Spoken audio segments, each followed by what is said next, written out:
My name is Madeline Rhodes, and on the exact day marking 1 year since my mother passed, I was notified that I was the only one of 3 siblings excluded from her will. No explanation. No shared glances. Just erased, like I never belonged. Have you ever been disowned by your own family, even when you did nothing wrong? Have you ever silently wondered why love seems to come with so many conditions? I used to think I was strong enough not to need them. But that day, standing in the house quiet without Mom's voice, I realized I had lost more than an inheritance. I had lost a place to return to. If you've ever felt forgotten, like a smudge on an otherwise perfect family portrait, leave a comment, share your story, and follow along with me on this journey. Because what I uncovered afterward hurt more than that piece of paper ever could. I remember so clearly the chill in my palm when I held the official notice about the will. It wasn't because February in San Francisco was colder than usual. It was because every word on that paper felt like it was erasing part of who I was. The small wooden cabin tucked away in the Colorado pines, what I once called home, where I first discovered silence, the scent of damp firewood, and the sound of Mom reading by the warm light, was now listed on a real estate website with the caption, "Rare investment opportunity for year-round mountain retreat development." I read that line at least 10 times. And each time, another piece of my heart splintered. That cabin wasn't big, modern, or particularly valuable. But to me, it was the one place where my mother once wrote, "Here, my daughter gets to be herself." I knew because I read that line in a letter she sent me when I was 16, after I chose not to pursue business like my father had wanted, and instead switched to experience design, a path he called an unrealistic detour. While she was alive, my mom quietly supported me. She never argued with my dad or my younger sister Amanda on my behalf, but she would send me small things.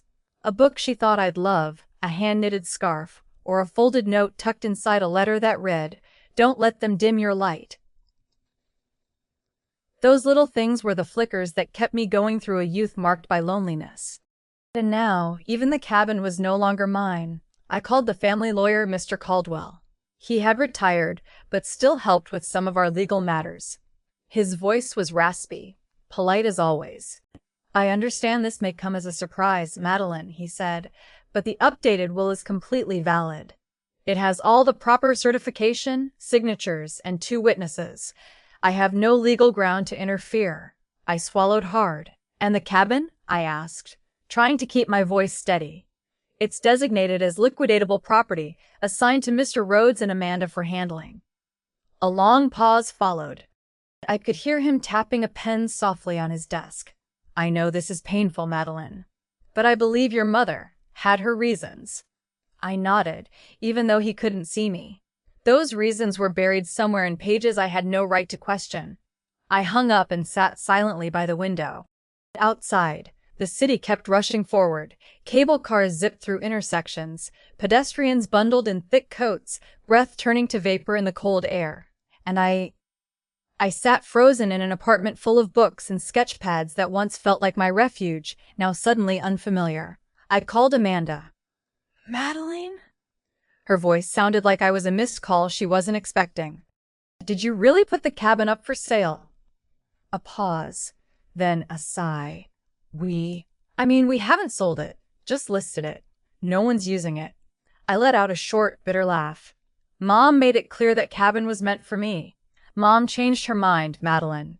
Maybe she thought you didn't need it. Or maybe someone else thought for her?" My voice betrayed the anger I was trying to contain. Amanda went quiet. Then she said, softly but firmly, "You've always been different, separate. Dad didn't get you, and Mom was always in the middle. I don't want this to get ugly. Please don't make it worse." After we hung up, I sat there with my head in my hands, eyes stinging. I wasn't mad at Amanda, at least not entirely. She had grown up in a world where straight lines were right. I had always been the curve seen as off-track. That night, I opened my laptop and typed Rhodes Cabin plus Colorado into the search bar. And that's when I saw it.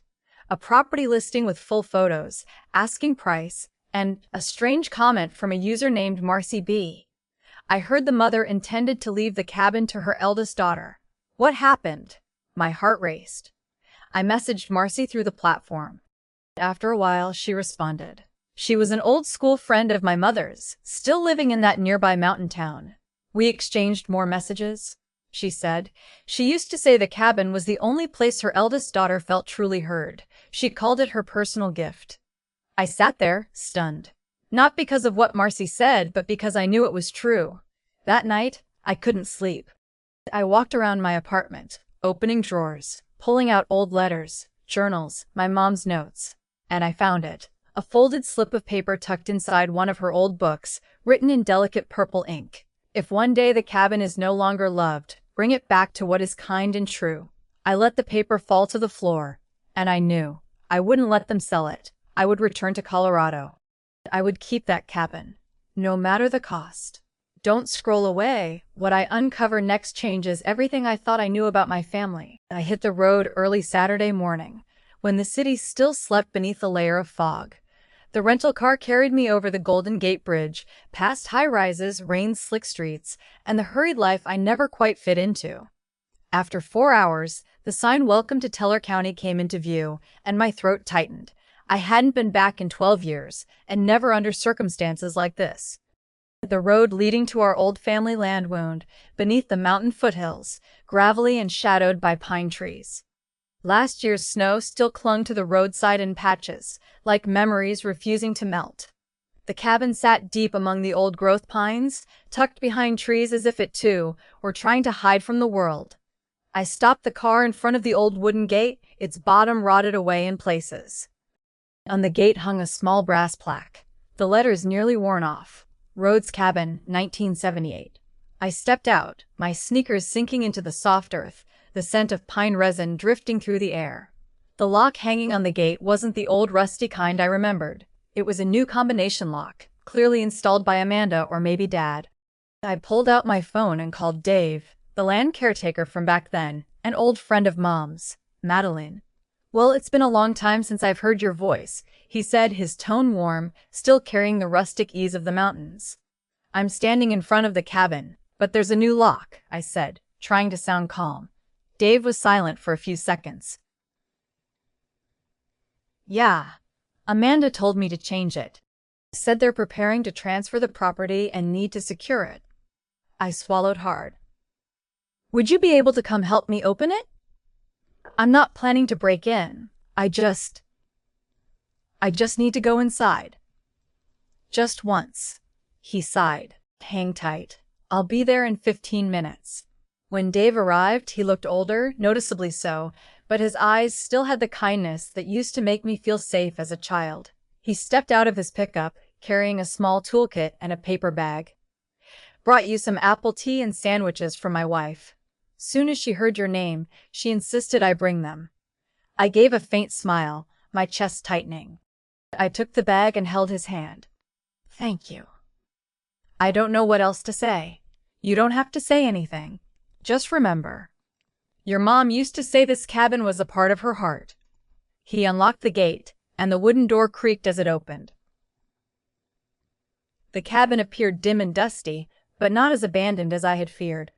The pinewood walls still held their aged shine, the stone fireplace sat in the center of the living room, and the red-striped fabric lampshades still hung from the ceiling. I stepped inside, each footfall stirring a memory. I passed the round wooden table Mom used to write her letters on. The surface was covered in a thick layer of dust, but when I wiped it gently, the outline of a long-placed book emerged. I brought my hand to my chest, heart pounding. Dave stood in the doorway, his gaze distant. She used to sit there for hours, especially in those last years, reading, writing, or just watching the forest. I looked out the large window where light filtered through the pine canopy. The silence here didn't feel like isolation, it felt like protection. "Do you know if Mom changed her will?" I asked quietly. Dave shook his head. "She never said. But once, she gave me a letter and told me to send it to her lawyer if anything happened to her. I did. But the lawyer never got back to me.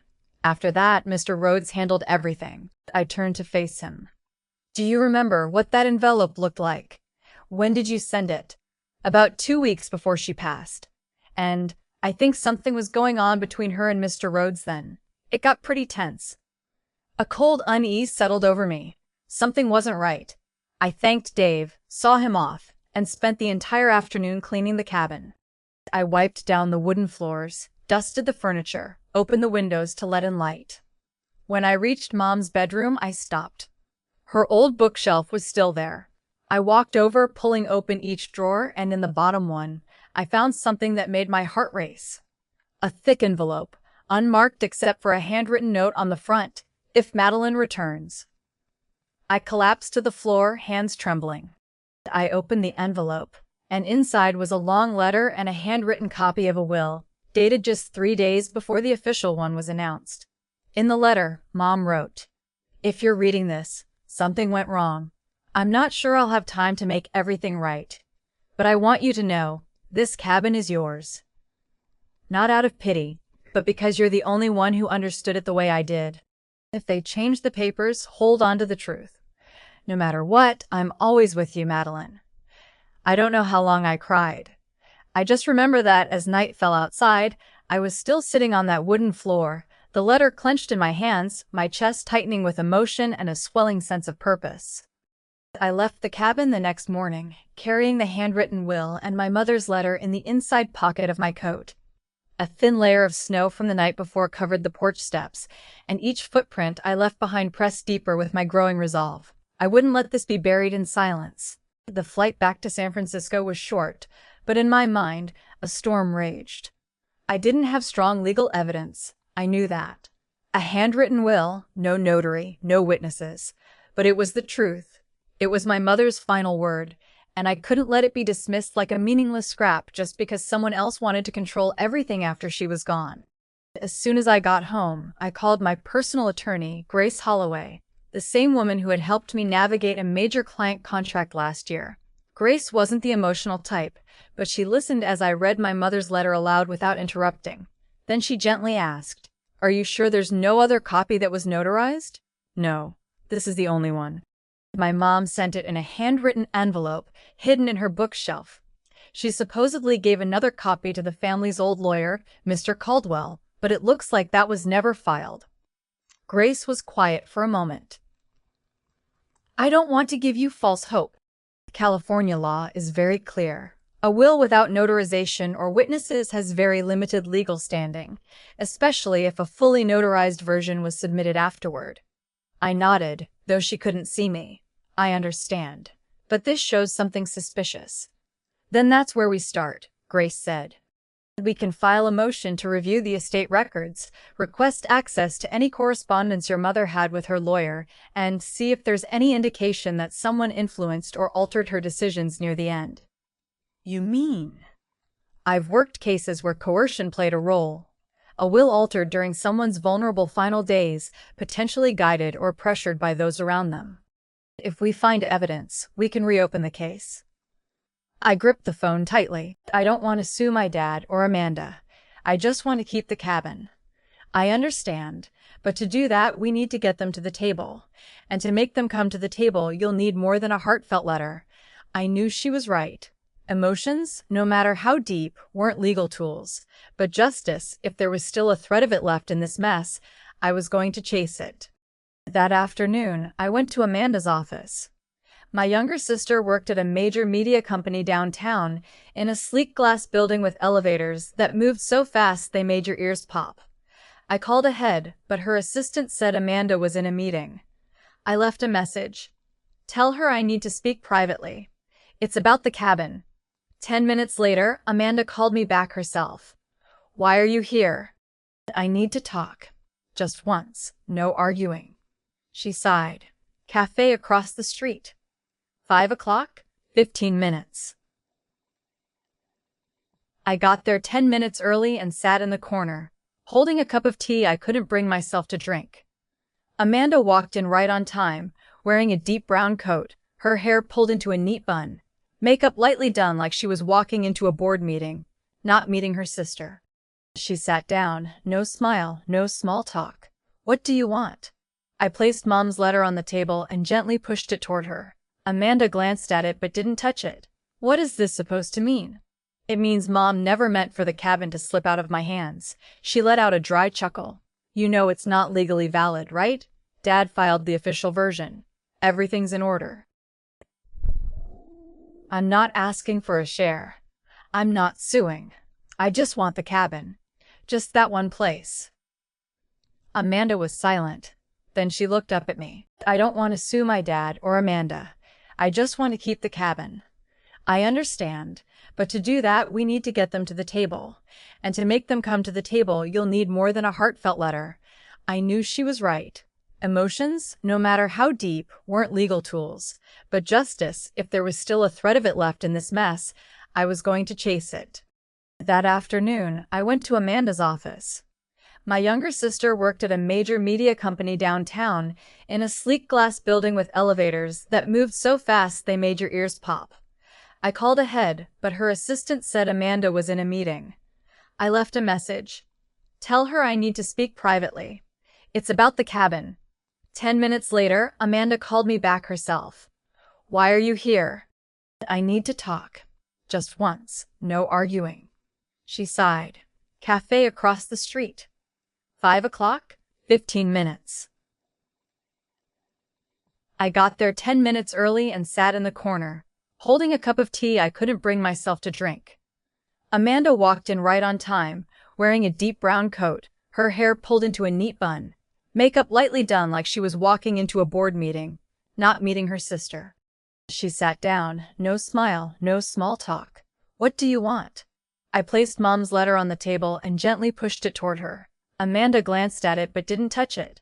What is this supposed to mean? It means Mom never meant for the cabin to slip out of my hands. She let out a dry chuckle. You know it's not legally valid, right? Dad filed the official version. Everything's in order. I'm not asking for a share.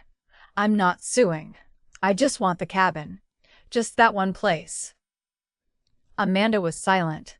Then she looked up at me. I arrived at the cabin in the late afternoon. Spring sunlight filtered through the trees like melted gold. I opened the door, dusted once more, and began arranging everything like it was a homecoming ritual. The fireplace was lit again. A knitted scarf Mom had made, which I'd found in the wooden chest, now hung on the wall like a small flag of memory. I placed the layout for the shared living space on the table, next to a list of people I planned to invite to the first retreat. The first name on that list was Lena Whitaker. Lena and I had been close friends in college, both studying design, pulling all-nighters in the basement studio, walking home in the snow after late documentary screenings. Then one day, Lena disappeared. No message, no goodbye. I later found out she had fallen into a deep depression, withdrawn from school, left social media, and moved back to her aunt's place in Idaho. I wasn't sure if I should reach out again, but one long night, sitting in front of the Hearthstone planning map, it hit me. If anyone understood what it felt like to be pushed off someone else's map, it was Lena. I found her old email and sent a short message. Lena, if you still use this address, I'd love to invite you to Colorado.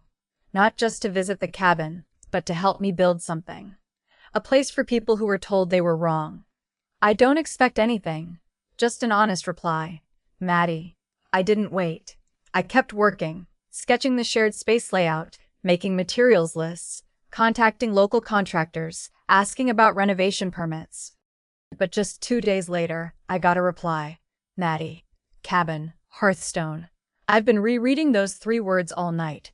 I thought I had no place in anyone's life anymore. You reminded me of a place I didn't know I still missed. I'm coming. Lena arrived early the next Saturday morning, stepping off a long-distance bus, coat wrinkled, dark circles under her eyes, but her gaze lit up. We looked at each other for a long moment without speaking, then hugged tightly. Not the kind of hug that says let's start over, but the kind that says we understand the silences that don't need explaining. I showed her around the cabin, explaining the idea behind Hearthstone, a creative retreat where artists, writers, and healers could come to rest, work, and connect in a natural setting.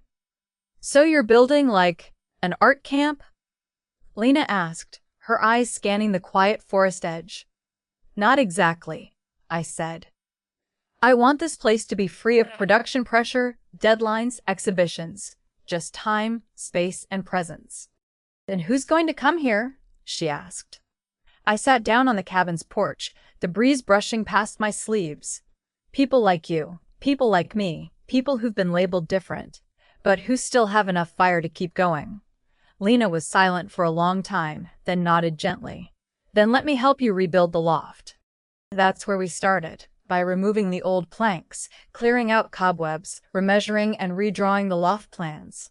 Lena had skilled hands and a sharp architectural eye, even if she hadn't used them in a while. She examined each wooden joint like she was seeing herself in it, once fractured but never useless. Each evening, after we wrapped up work, we sat by the fireplace, sharing a pot of ginger tea. Lena told me about the years she lived like the invisible one, in a small town among people who didn't understand why she didn't marry, didn't work at a bank, didn't cook on Thanksgiving. I told her about my family's holiday dinners, where I was always seated at the far end of the table, where my name was never mentioned in my father's proud speeches, where they spoke of me like she's still doing that artsy thing or whatever. One night, while putting tools away, Lena said, "You know, you're the reason I didn't give up completely." I looked up at her. Back in college, there was one time I turned in a design, and the professor ripped it up in front of the whole class. I was going to drop out that day, but when I got back to our room, you'd left a little scrap of paper on my desk. It said, "Every scratch is part of the map." I've kept it to this day. I didn't even remember writing that, but hearing her say it made my chest tighten. Maybe all the little pieces I thought I'd lost along the way were slowly finding their way back to me. 3 weeks after Lena arrived, we transformed the old cabin into a space that was both raw and surprisingly warm. The loft had been rebuilt into a communal sleeping room with 4 pine beds, each with a thick wool blanket and a small reading lamp. The living room had been cleared out, keeping the stone fireplace at the center. We built a long table from reclaimed wood and placed it in the middle like an invitation. Whoever came here had a place. Every corner of the room whispered intimacy, but never forced it. Hearthstone was beginning to breathe. I felt ready to invite the first guests. And then, almost as if by fate, I got a call from my mother's old law office, the one that had worked with her for 2 decades before my father took over everything. The caller was Sarah Lynn, a young attorney who had recently taken over after Mr. Caldwell retired. "I've been reviewing files on properties with unresolved inheritance," she said. "And I found a folder that was never transferred to Mr. Rhodes." I gripped the phone. "What folder?" "It contains Mrs. Rhodes' private correspondence with Mr. Caldwell during the last 6 months of her life. There's one letter addressed to you, clearly marked as unopened." I went still. The room around me froze. Even the wind outside the window felt distant. "Can I come pick it up?" I asked, trying to keep my voice calm. "Of course, but I think you should know. It mentions her wishes regarding the cabin." The next day, I flew back to San Francisco. Standing in Sarah's small office, in the soft light from the dusty window, I received a cream-colored envelope with familiar handwriting. "To Madeline, if you're still trying to find your way back." I opened the letter right there. Sarah quietly stepped outside to give me privacy. My mother's handwriting was shakier than before, but still deliberate. She wrote, "My dear, if you're reading this, then maybe you've returned to the cabin, or at least haven't let go of what was once yours. I'm sorry, I didn't make the cabin's fate clearer.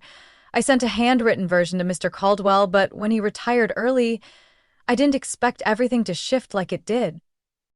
I tried to speak to your father, but he never truly understood what the cabin meant to you. To us. The cabin isn't just a piece of land, it's a shelter. It's a part of your soul that I recognized from the time you were little. If they've sold it, then hold on to what's left. If you've managed to keep it, do something good with it.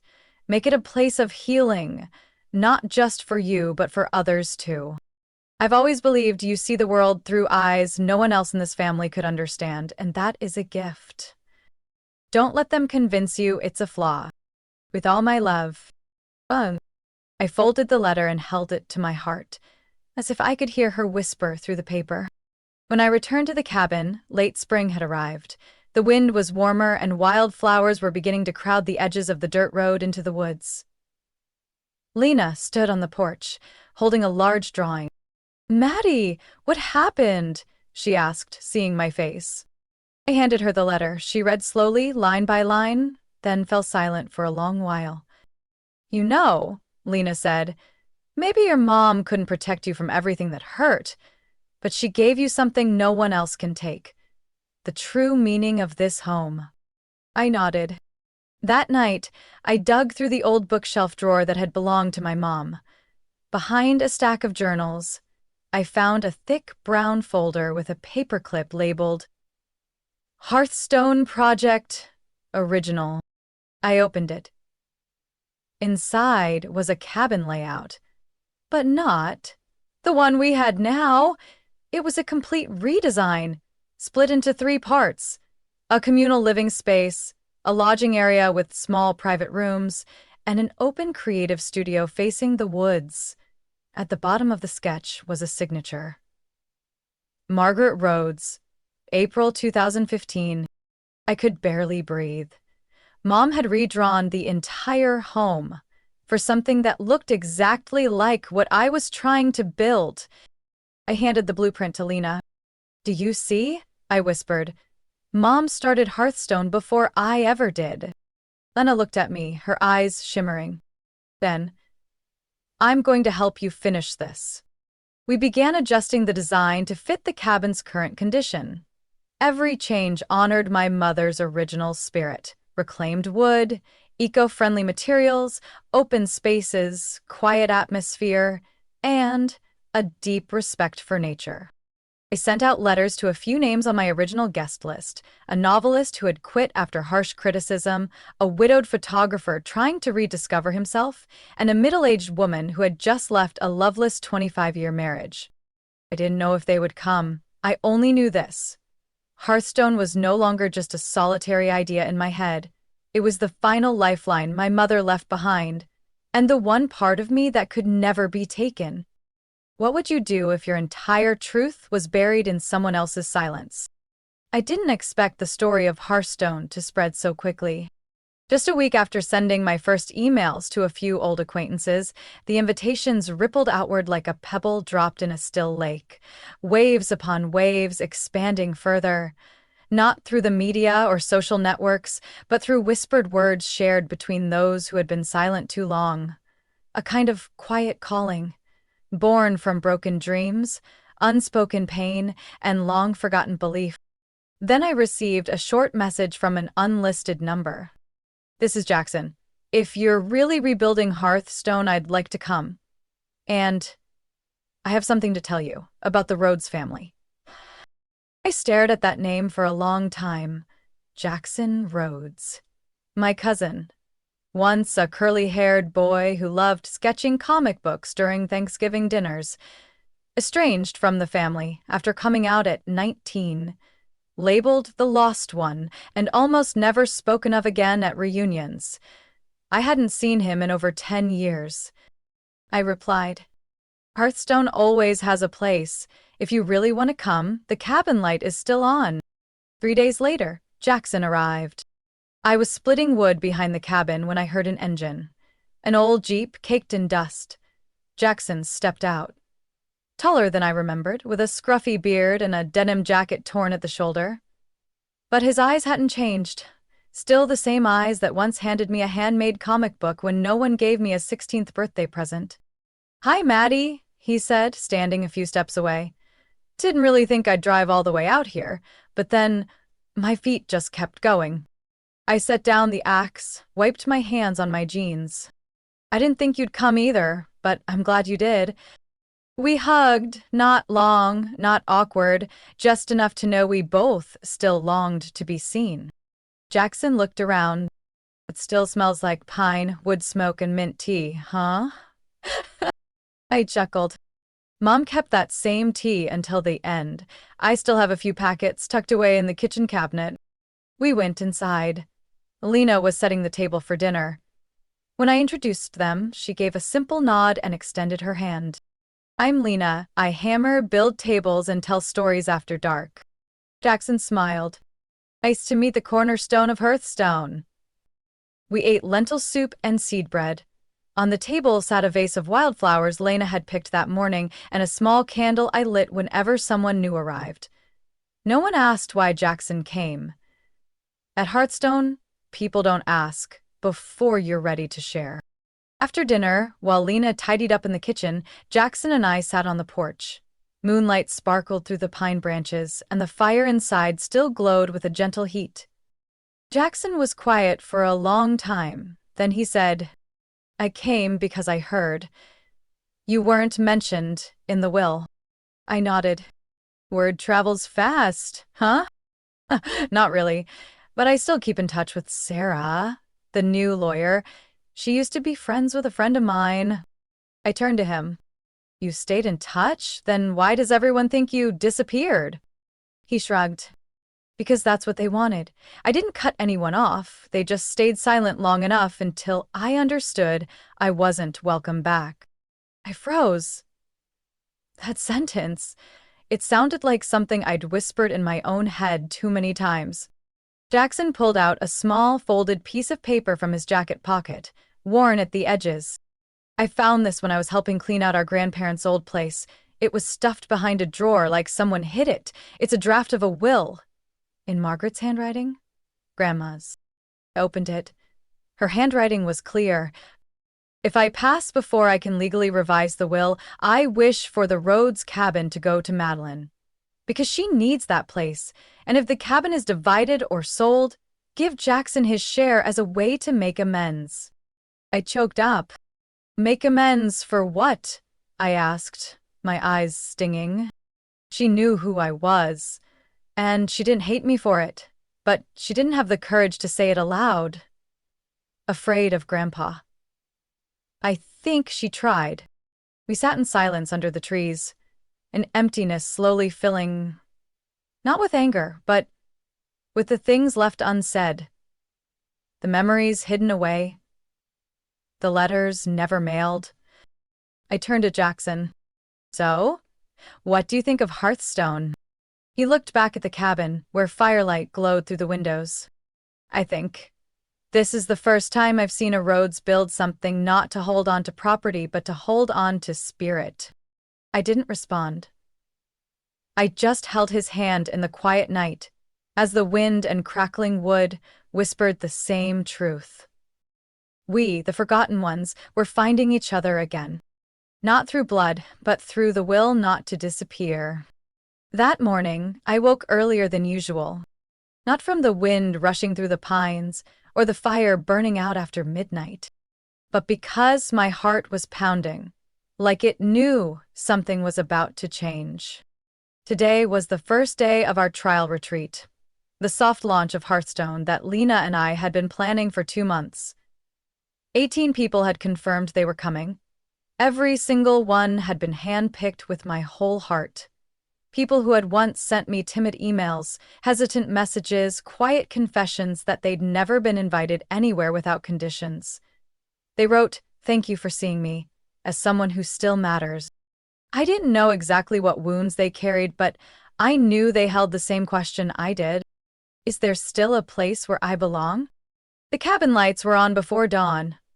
Lena was rolling towels and placing them neatly on wooden chairs, while Jackson brewed mint tea that filled the porch with its calming scent. I hung the wooden "Welcome to Hearthstone" sign on the gate, then stepped back, looking at the hand-carved letters like they marked some small milestone of my own. By noon, the first cars began to arrive. A silver-haired woman stepped out of a Subaru, her eyes weary but glowing as sunlight filtered through the pine canopy. A slim young man cradled a box of watercolor paints, his shirt stained with old smudges. A middle-aged man with a vintage film camera stood quietly on the porch for a long while, as if trying to take a photo from memory. I didn't ask many questions. We simply nodded, smiled, and welcomed them inside. Our first dinner passed in gentle silence. Not awkward, but spacious. Everyone helped themselves to Lena's sweet corn soup and black bean salad, poured water for each other, and exchanged simple questions like, "Do you write in the early mornings or late afternoons?" Or, "What kind of paper do you like for sketching?" No one spoke of the past. No one asked where anyone was from. Here, No one needed to explain why they needed rest. Only I, the one holding the heartbeat of the house, couldn't quite settle. Something inside me buzzed, uneasy, like a rhythm out of step. I recognized that feeling. It usually arrived right before someone showed up, uninvited. And sure enough, as dusk fell, I heard a car in the distance. Not the dust-covered pickup of a guest, not the mountain mail carrier, but a sleek, polished black SUV moving like a panther through the woods. I stepped onto the porch. The car stopped at the edge of the path. The door opened. Amanda stepped out first. A caramel-colored coat, hair pulled back neatly, oversized sunglasses. And behind her, I saw Mr. Rhodes, my father, in a gray blazer and perfectly shined leather shoes. I stood still. Amanda removed her sunglasses, looking directly at me. She smiled. A polite, practiced smile, the kind people wear when preparing to negotiate. "Hi, we were nearby. Heard you were hosting a retreat?" I didn't answer right away, just nodded once. "So this is Hearthstone," my father said, his voice still deep, controlled, and cold, like every time he spoke at family meetings. I crossed my arms. "Not every place keeps the door open for late arrivals, Dad." Amanda raised an eyebrow but kept her tone gentle. "We didn't come to stir anything. We just wanted to see what you've built." I stepped down 2 stairs, standing level with them. "You didn't come when Mom was sick. You didn't come when I was written out of the will. You didn't come when I sent a letter asking to keep the cabin. And now, when this place finally means something, you show up to see what I'm doing?" My father clasped his hands behind his back. "Len, you misunderstand. We're family." I laughed, but there was no warmth in it. Family doesn't cast someone out just because they live differently. Family doesn't go silent for 3 years and then act like nothing happened. Amanda cut in, her voice softer. "I just thought you already had everything. I didn't know you needed the cabin that much." I looked her straight in the eyes. "Needed? No, Amanda. I don't need the cabin. I need a place where no one turns off the lights the second I walk in." Breeze passed through, carrying the scent of damp wood and wildflowers. Behind me, people from Hearthstone began to step onto the porch. Lena stood with her arms crossed at the door. Jackson leaned against the wood post. I knew they wouldn't intervene. They were just there to witness. I took a deep breath. "I'm not kicking you out. Dinner's still warm inside. But if you came here thinking you can control something, turn around." Amanda hesitated. My father didn't. He looked around the cabin, his eyes scanning each person like pieces of a chessboard. "I see. You're still as stubborn as ever." "And you?" I replied, "still don't understand what you've lost." He said nothing, just turned and climbed back into the SUV. Amanda lingered for a moment, then followed. Not angry, not bitter, just 2 people who'd grown used to leaving places they couldn't control. As the car disappeared down the gravel path, Lena came beside me, handing me a warm mug of tea. "You didn't flinch," she said. I nodded. Because for the first time, I know I'm standing on ground that's truly mine. Share this moment if you've ever had to reclaim your story from the people who tried to rewrite it. That night, after the black SUV vanished down the forest road, I sat alone on the front steps. The cabin's light dimmed like breath settling after a storm. Inside, people still murmured, glasses clinked softly. But I remained quiet, hands wrapped around a cooling cup of tea on my knees. I didn't feel angry. I didn't feel regret. Just a light emptiness, like walking out of a house for the last time with an empty suitcase. Nothing left to carry. Jackson came out behind me, bringing a soft blanket. He didn't say a word, just draped it gently over my shoulders, then sat beside me. We stayed that way, listening as the forest exhaled, returning to its natural rhythm after that brief encounter with the past. A while later, Lena leaned her head out the kitchen window. "Maddie," she said. Everyone's gathering for the fire circle. Are you ready? I turned to her and gave a small nod. Just a few more minutes. I'll be there. Lena nodded, asking nothing more. She understood me in a way no one in my family ever had. Sometimes, silence is the greatest gift. When I stepped out to the clearing behind the cabin, where we'd arranged logs as benches and a ring of stones for the fire, the flames were already dancing. On the damp earth lay colorful wool blankets, folding chairs, and a tray of warm cookies. Everyone had taken their place in the circle. Each person held a small item, a leaf, a stone, or a pine sprig. Something to represent what they brought to Hearthstone, what they wished to release, or what they hoped to carry forward. I walked over. Lena waved me to the open space between her and Jackson. I sat down, letting the fire's warmth seep into my skin, into the cold spaces between my fingers. The first to speak was Evelyn, the silver-haired woman who drove the Subaru. She held a worn ivory button, slightly chipped on the edge. I brought this, she said, her voice low and steady, from my husband's last coat before he passed. I've kept it as a piece of memory, but it's been 11 years. I think it's time that memory was allowed to breathe, no longer a weight. She placed the button into the wicker basket at the center of the circle, then looked up with a soft smile. No one clapped. We just nodded, like a shared breath of understanding. Next came Troy, the film photographer. He placed an undeveloped roll into the basket. I gave up photography after someone called me useless, too emotional. But today, I captured the sunset here. I think I want to try again. I don't want anyone else defining the worth of how I see the world. And so it went, person by person. Some cried, some smiled faintly. Some said nothing, just placed their symbolic item in the basket, holding it close one last time. I watched trembling hands, quiet glances, and I thought, this must be what my mother envisioned when she redrew the blueprint of this cabin. As the circle neared its end, Lena stood up with a piece of ash-gray canvas. She had embroidered jagged red lines across it, like a long fracture. I brought this, she said, because it used to be the lining of my backpack when I dropped out of college without telling anyone. Every time I saw it, I remembered guilt, shame, and the fear of being labeled a failure. But here, I want to keep it as a map of survival, not a stain, a testimony. She folded the cloth, held it to her chest, and sat back down. Then it was my turn. I stood, holding a small mosaic, the first piece I made after returning to the cabin. It was made of broken things I'd found around the house, a shard of Mom's porcelain cup, a cracked bathroom mirror tile, a red roof chip from the old porch. At the center was a small piece of violet glass, the color of the pen my mother used to write letters to me. I didn't bring an object, I began, voice soft. I brought a question.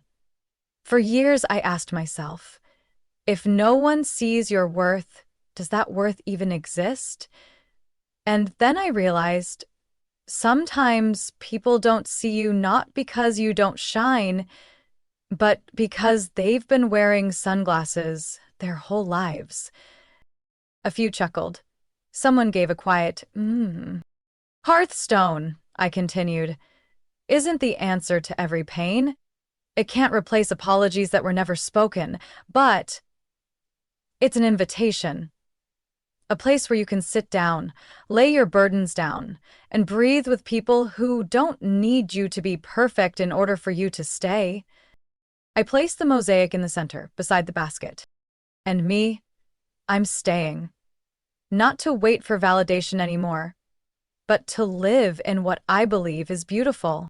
The fire flared upward as if in agreement, and for the first time in my life, I felt every gaze upon me, not because I was doing something right or wrong, but because I was simply there. Tag someone who needs to know they are not too broken to build something beautiful. The next morning, as the first light reached the valley, I woke to the sound of wind through the pines and the smell of coffee curling in from the little wooden kitchen. The cabin felt unusually still, as if it too was holding its breath, trying not to disturb the sacred air left behind from the night before. I wrapped a blanket around myself and stepped onto the porch. Below, the camp was slowly stirring. Lena was washing the last of the greens for breakfast. Evelyn was watering the wild daisies by the front door. Jackson sat under a pine tree, notebook in hand, eyes gazing off toward the hills. I didn't call out. I just stood there quietly, letting the chill of morning soak in and letting something deep inside me settle. Hearthstone's first retreat was coming to an end, and I felt full. Not full of success, not full of recognition, full from presence. My own and that of others who'd once been told they were too much or not enough. After breakfast, people began to pack. No rushing, no urgency. Everyone moved like they were folding a chapter closed. Lena walked through each room, folding blankets, placing sprigs of dried lavender on pillows like parting gifts. I followed behind, picking up small notes guests had left. I cried for the first time in 4 years. Thank you for the kitchen that didn't judge me. I think I can start writing again from here. Jackson handed me a photo printed from his old film camera. A picture of me, standing in the cabin, sunlight slanting through the window, holding the mosaic I'd shared. "Look at this," Jackson said. "And if anyone ever asks what Hearthstone is, just show them this." I held the photo, saying nothing. In that image, I didn't see a woman trying to please her parents anymore.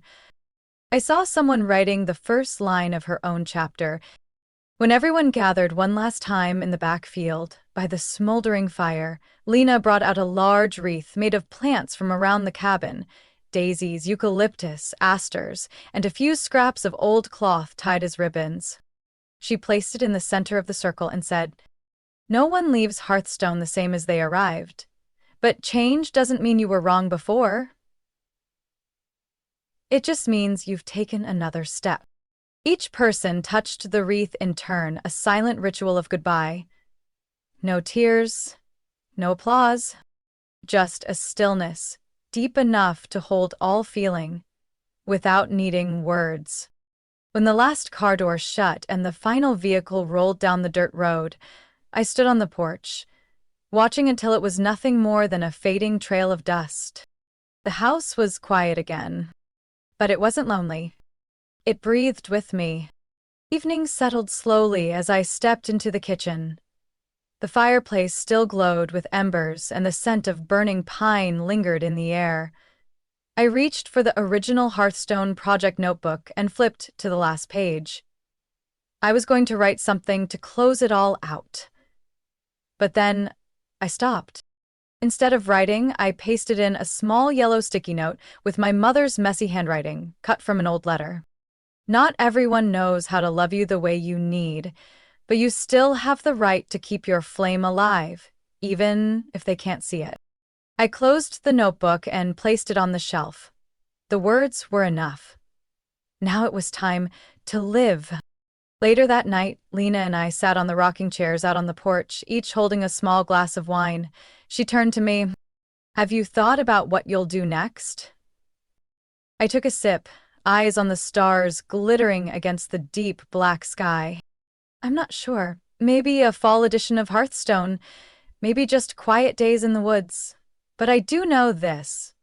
I won't live my life waiting for an invitation anymore." Lena nodded. "Because you've already built your own table." I smiled. For the first time in my life, I didn't need anyone to confirm it. The night breeze carried the scent of burnt wood and dried chrysanthemums. On the cabin wall, the dried wreath still hung silently, a wordless reminder. Any place that makes room for your full presence, without asking you to hide, that is home. And I, the one who was cut from the will, overlooked at dinner tables, told I was too different to belong? I now knew this. I don't need to be invited to stay in my own story. I just need the courage to start writing it. And this time, I'm writing without asking permission. If you've ever felt pushed to the edge, if you've ever sat silently at a dinner table where no one met your eyes, then maybe you understand why a little cabin in the woods can carry so much weight. I'm not telling this story to blame anyone or call them out. I'm telling it to remind you that sometimes what we need most isn't recognition from those who turned away, but a space, even a small one, where we get to be fully ourselves without asking. Have you ever experienced something like Madeline? Is there something you've carried quietly just to avoid letting someone down? Share your thoughts in the comments. I'll read everyone, because I believe every person carries a story worth hearing. And if you see yourself in these pieces, don't forget to follow the channel for more heartfelt, honest stories about family, pain, and hope. The things that help us understand each other and forgive each other a little more. Because sometimes the most healing thing isn't an explanation, it's being heard.